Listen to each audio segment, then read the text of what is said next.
अस्सलाम वालेकुम स्टूडेंट्स। जी student, previous lecture में हमने लेसन नंबर 6 तक डिस्कस किया था। आज लेसन नंबर 7 से ऑनवर्ड बात करेंगे। एसीसी 501 बिजनेस फाइनेंस के हवाले से हमारी डिस्कशन चल रही है। मैं हूं प्रोफेसर फैजान गुराया। आज के लेसन में हम बात करेंगे स्टेटमेंट ऑफ कैश फ्लोज के हवाले से। जो कैश फ्लो स्टेटमेंट है, इसके अंदर तीन तरह की एक्टिविटीज होती हैं। एक होती है हमारी फाइनेंसिंग एक्टिविटी, एक है हमारे पास ऑपरेटिंग एक्टिविटी और तीसरी है इन्वेस्टिंग एक्टिविटी।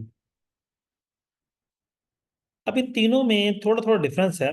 यानी कि जब हम स्टेटमेंट बनाते हैं, कैश फ्लो स्टेटमेंट, आप देखें ये बैलेंस शीट बनी हुई है तो इससे वो कैश फ्लो स्टेटमेंट बनाएगा। इनकम स्टेटमेंट में बनी हुई है, ठीक है। ये उसने कैश फ्लो स्टेटमेंट बनाई। ये पहली है ऑपरेटिंग एक्टिविटीज की, दूसरी है इन्वेस्टिंग एक्टिविटी की, और तीसरी है फाइनेंसिंग एक्टिविटी की। बेसिकली होता क्या है कि किसी भी ऑर्गेनाइजेशन में कैश इनफ्लो भी होता है, ऑर्गेनाइजेशन के अंदर भी आता है, और कैश आउटफ्लो भी होता है, बाहर भी चला जाता है हम जब कैश पे ऑफ करते हैं। तो अब उस कैश इनफ्लो आउटफ्लो को तीन कैटेगरीज में डिवाइड किया जाता है। कुछ कैश का इनफ्लो आउटफ्लो फाइनेंसिंग से रिलेटेड होता है, कुछ इन्वेस्टिंग से रिलेटेड होता है, और कुछ क्या नाम उसका, ऑपरेटिंग ऑपरेशन से रिलेटेड होता है। हम इसको रिवर्स डिस्कस करेंगे। सबसे पहले बात करेंगे फाइनेंसिंग एक्टिविटी, क्योंकि फाइनेंसिंग से ही पैसा आता है। फाइनेंसिंग एक्टिविटी में तीन तरह के होते हैं चीजें। एक तो होता है डेट। आप डेट रिसीव कर रहे हैं या पे ऑफ कर रहे हैं, ये उसकी रिटायरमेंट कर रहे हैं या डेट रिसीव कर रहे हैं, दोनों एक ही कंसिडर होता है। डेट रिसीव करेंगे कैश इनफ्लो हो जाएगा, डेट पे करेंगे कैश आउटफ्लो हो जाएगा। रीपरचेज ऑफ ओल्ड स्टॉक या इशुएंस ऑफ न्यू स्टॉक, ठीक है। ये दूसरी एक्टिविटी हो गई कि आप ना स्टॉक इशू करते हैं, कैश इनफ्लो हो जाता है, या अपने स्टॉक को रीपरचेज करेंगे तो कैश आउटफ्लो हो जाएगा। फिर आता है डिविडेंड पेमेंट। तीन चीजें हो गई, यहाँ पांच पॉइंट्स डिस्कस हैं, वैसे ये तीन है, ठीक है। यानी कि डेट का लेन देन, इक्विटी का लेन देन, और डिविडेंड पेड, रिसीव्ड नहीं, रिसीव्ड इन्वेस्टमेंट पे आता है, ठीक है। वो एक इन्वेस्टिंग एक्टिविटी है। फिर इन्वेस्टिंग एक्टिविटी में आ जाएं तो इसमें भी तीन चीजें आती हैं। Sale and purchase of fix assets, ठीक हो गया, या sale and purchase of investments, और तीसरा डिविडेंड रिसीव्ड। ये तीन चीजें होती हैं। एक ये लिखी हुई है, मैं दूसरी दो यहाँ पे मेंशन कर देता हूँ, आप लोगों के लिए याद दहानी हो जाएगी। एक तो हो जाएगा डिविडेंड रिसीव्ड, और दूसरा sale and purchase of investment. कोई भी इन्वेस्टमेंट सेल परचेज आप करते हैं, यानी कि आपको सिक्योरिटी खरीदते हैं, को बॉन्ड्स खरीदते हैं, या वट एवर व्हाट्सएवर, तो वो जो चीज़ें हैं वो आपकी बन जाएंगी इन्वेस्टमेंट। ठीक होगा जी, ये आपकी इन्वेस्टिंग एक्टिविटी है। इसके अलावा कैश का जो भी लेन देन होता है वो सारा ऑपरेटिंग एक्टिविटीज में आता है। अब ऑपरेटिंग एक्टिविटी जो है वहां पे हम स्टार्ट कैसे लेते हैं, हम लिखेंगे ऑपरेट नेट इनकम लिखेंगे अपनी, उसमें डेप्रिसिएशन ऐड बैक करेंगे, को डेफर्ड टैक्सेस हैं वो ऐड बैक होंगे, ठीक है। उसके अलावा changes in assets and liabilities, asset और लायबिलिटी में जो चेंज आता है वो हम लिखेंगे। अगर कैश आउटफ्लो होगा तो वो नेगेटिव आएगा, कैश इनफ्लो होगा तो वो पॉजिटिव आएगा। वो किस तरह से, कि अगर एसेट्स, जो करंट एसेट्स हैं उनमें इंक्रीज होता है तो मतलब कैश इनफ्लो हुआ है, और करंट लायबिलिटी में डिक्रीज होता है तो कैश इनफ्लो हुआ है। सॉरी, रिवर्स वो बोल गया। कैश एस करंट एसेट्स में इंक्रीज हो या करंट लायबिलिटीज में डिक्रीज हो तो कैश आउटफ्लो होता है। करंट एसेट्स में डिक्रीज हो या करंट लायबिलिटीज में डिक्रीज हो तो कैश इनफ्लो होता है। करंट लायबिलिटीज इंक्रीज हो तो कैश इनफ्लो होता है।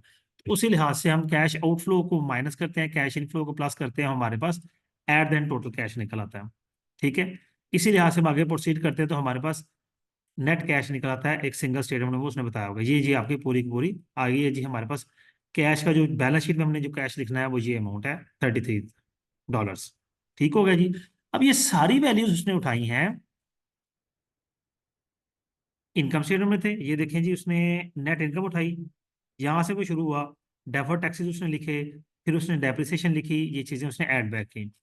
ऊपर बैलेंस शीट में आ जाएं तो मैं आपको बता दूं कि पिछले साल से अगले साल अकाउंट्स पेएबल में इजाफा हुआ है, इसका मतलब है ये कैश इनफ्लो है। नोट पेएबल में कमी आई है, ये कैश आउटफ्लो है। उसके बाद करंट एसेट्स में आ जाएं तो हमारे पास है, करंट एसेट्स ऊपर होंगे जी। अकाउंट रिसीवेबल में इजाफा हुआ है तो ये कैश आउटफ्लो है, और हमने इसको नेगेटिव लिखा था। इन्वेंट्री में कमी हुई है तो कैश इनफ्लो है, हमने इसको पॉजिटिव लिखा हुआ है। मैं एक दफा दिखा देता हूँ दोबारा से। ये देखिए जी, अकाउंट इन्वेंट्री में कमी आई थी, ये कैश इनफ्लो हुआ तो ये पॉजिटिव लिखा हुआ है। अकाउंट रिसीवेबल में इजाफा हुआ, ये कैश आउटफ्लो है तो ये नेगेटिव लिखा हुआ है। ठीक हो गया, उम्मीद करता हूँ आपको बात समझ आ गई होगी। For the sake of practice इस क्वेश्चन को एक दफा हाथ से जरूर गुजार लीजिएगा, ताकि आपको फर्दर इसकी अंडरस्टैंडिंग हो जाए। ये एक ही क्वेश्चन हम कर लेंगे तो आपको किसी तरह का भी क्वेश्चन पेपर में आ जाए, आप इजीली उसे अटेम्प्ट कर सकते हैं। ये कंप्लीट क्वेश्चन है। ठीक हो गया जी। आगे कुछ और चीजें देख लेते हैं।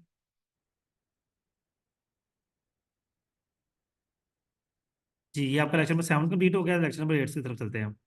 कॉमन साइज स्टेटमेंट्स की वो बात कर रहा है जी। हमारे पास बैलेंस शीट है, हम इसको पहले से देख चुके हैं। कैश है, account receivable, inventory, fix assets, फिर करंट लायबिलिटीज हैं, फिर स्टॉक होल्डर्स इक्विटी है। हमारे पास टोटल बैलेंस शीट है, ये 2 सालों का डाटा वो दे रहा होता है। इसको समझ लें 2021 का है, 2022 का है। ठीक है। फिर जी, अब common size balance sheet basically क्या है कि वो परसेंटेज फाइंड कर रहा है हमारे ओवरऑल एसेट्स लायबिलिटीज की। मतलब देखिए, टोटल एसेट्स 100% उसने कहे तो उस 100% का 2.5% उसके पास कैश है, 4.9% अकाउंट रिसीवेबल है, 11.7% इन्वेंट्री है, और 80.9% उसके प्लांट एंड इक्विपमेंट है। इसको common size analysis balance sheet कहते हैं।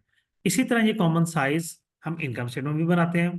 ठीक है, यहाँ कहीं उसने बनाई होगी ये जी आपकी कॉमन साइज इनकम स्टेटमेंट है, कि नेट सेल्स के बिहाफ पे उसने ले लिया 100% नेट सेल्स है। तो फिर हमने नेट सेल्स 23/11 है तो 13 हम क्या करेंगे, हम, मैं इसका एक फॉर्मूला भी लिख दूं किस तरह से स्टूडेंट अगर परेशान ना हो तो, 13 1344 डिवाइडेड बाय 2311 और मल्टीप्लाई बाय 100। ये फार्मूला है जी आपके परसेंटेज फाइंड करने का। हर वैल्यू में परसेंटेज आप इसी तरह से फाइंड करेंगे, और यही फार्मूला हम बैलेंस शीट में भी अप्लाई करेंगे, कि हम करंट एसेट्स की वैल्यू को, तमाम एसेट्स पे, एसेट्स की वैल्यूज को टोटल एसेट्स पे डिवाइड करेंगे और 100 से मल्टीप्लाई कर देंगे। ये कॉमन साइज एनालिसिस है। अगर आपसे पूछा जाए तो बताएं। इसके बाद हमारे पास आते हैं रेशो एनालिसिस। रेशो एनालिसिस के अंदर हम करते हैं, हम मुख्तलिफ किस्म की रेशोज फाइंड करते हैं। ये टोटल 5 तरह की होती हैं। एक सॉल्वेंसी रेशोज होती हैं, दूसरी हमारे पास टर्नओवर रेशोज होती हैं, फिर प्रॉफिटेबिलिटी रेशोज होती हैं, और मार्केट वैल्यू रेशोज होती हैं। थोड़ी सॉरी 4 किस्म की रेशोज होती हैं। तो सॉल्वेंसी को 2 हिस्सों में कैटेगराइज में किया है।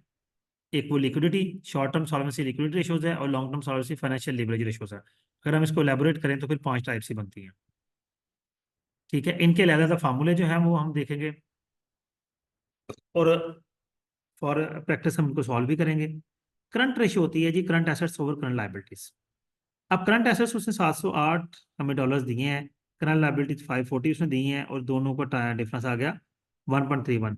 ये नॉर्मल स्टैंडर्ड वैल्यू जो है रूटीन में 1 ही कही जाती है, 1:1 होना चाहिए। ये 1.5:1 होना चाहिए।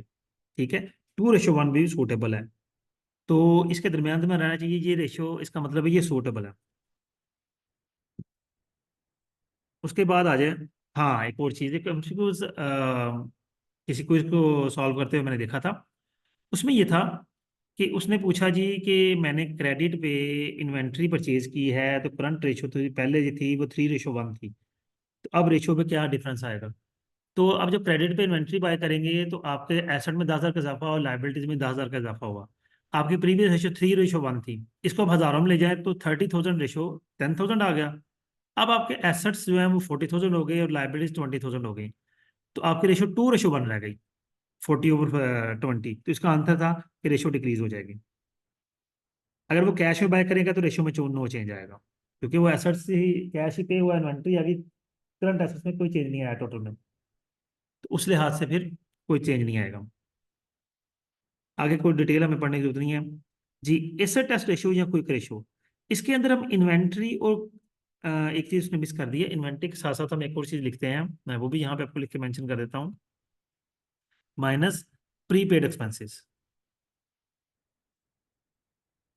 ये भी हम माइनस करते हैं। ये क्विक रेशियो का मतलब ये होता है कि वो रेशियो जो क्विकली कन्वर्टेबल टू कैश होता है। हम फॉरेन इन्वेंट्री अगर बेचेंगे तो हमें सस्ती बेचनी पड़ जाएगी। जो प्रीपेड एक्सपेंसेस, जो एडवांस में एक्सपेंसेस पे कर चुके हैं, उनके पैसे वापस नहीं मिलेंगे। तो ये दोनों चीजें क्विकली कन्वर्टेबल टू कैश नहीं होती, तो इसलिए इनको भी क्विक रेशियो में या क्विक एसेट्स में शामिल नहीं हम करते। Cash ratio, cash over current liability, simple है जी। ये लेसन नंबर 7 आपका कंप्लीट हो गया, 8 कंप्लीट हो गया। आगे इंशाल्लाह नेक्स्ट लेसन में फर्दर रेशियोज को डिस्कस करेंगे। अपना बहुत सा ख्याल रखिएगा। अल्लाह हाफिज़।